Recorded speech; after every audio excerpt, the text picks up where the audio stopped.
Welcome viewer, I am Murugan S. This video tutorial describes how to check GPU health on Windows 11, 10. First method is type DXdiagonal in Windows search bar, click DX diagram.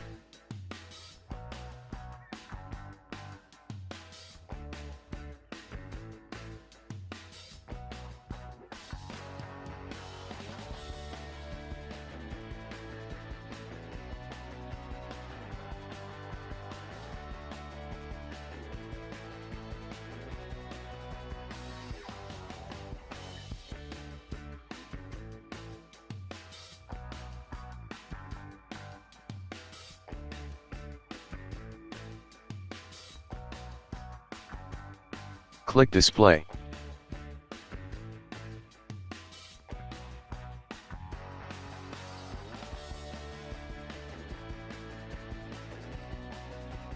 Second method is right-click Start button, click Device Manager.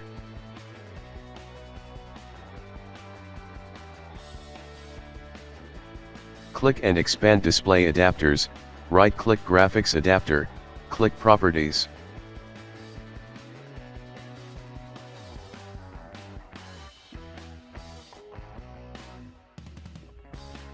I hope this video tutorial helps to you. Please like, share and don't forget to subscribe my channel. Thank you very much. See you next video.